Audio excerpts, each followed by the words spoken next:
Біздің елде алаяқтардың арбауына ең көп түсіп қалатын қай маманның иелері екенін білесіз бе?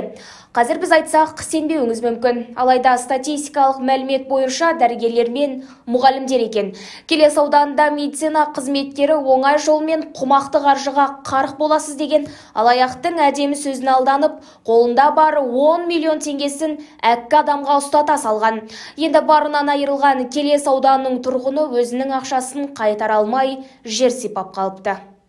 Өзіңізге сақ болмасаңыз, дәл қазіргі уақытта әккі алаяқтардың түрі көбейді. Алдайды, арбайды, аямайды. Адамның қолындағы барын сыпырып алу үшін түрлі уәде береді. Әр сәтте оңай жолмен керемет сөздері арқылы байтып жібереді. Құлаққа жағымды сөзіне сеніп, айтқанына жығылып, сұраған ақшасын беріп қойсаңыз, онда алдандым дей беріңіз. Өйткені бізге құйған ақшаңыз еселеп қайтады дегендері қып-қызыл өтірік.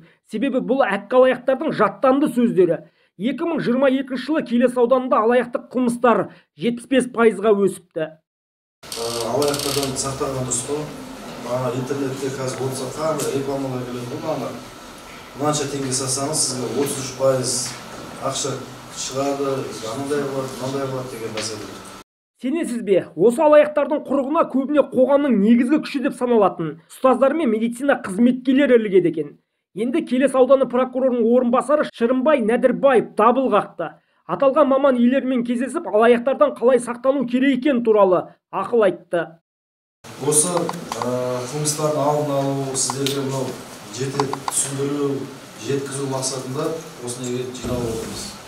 Мен естуімше осы сіздердің ауруханада осы зардап шеккен азаматшалармен білемін. Ендеше алаяқтардан қалай сақтануға болады? Біріншіден, банк картасының төлқұжаттың суретін бейтаныс адамдарға жібермеңіз. Ұялы телефон нөміріңізге келген банктың SMS кодын басқа біреуге айтпаңыз. Тауарды кім сататынына көз жеткізбей кепілзат қоймаңыз. Ешкімге жарна аудармаңыз.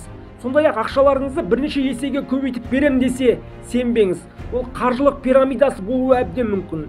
Сонымен қатар жұмысқа орналастырамын, зейнеткерлікке, мүгедектікке шығару, тұрғын үй, жер учаскелерін мемлекеттік жеңілдіктермен алып беремін деп ақша сұраса бас тартыңыз. Сөз соңында айтарымыз, өзіңізге өзіңіз сақ болыңыз. Бастысы қаржылық сауатыңызды арттырсаңыз, сонда ғана алаяқтың әдемі сөзіне нанып, өтірік уәдесіне алданып қалмайсыз. Жасан Әлбеков, Айдос Дәулет, Сәт телеарнасының жаңалықтар қызметі.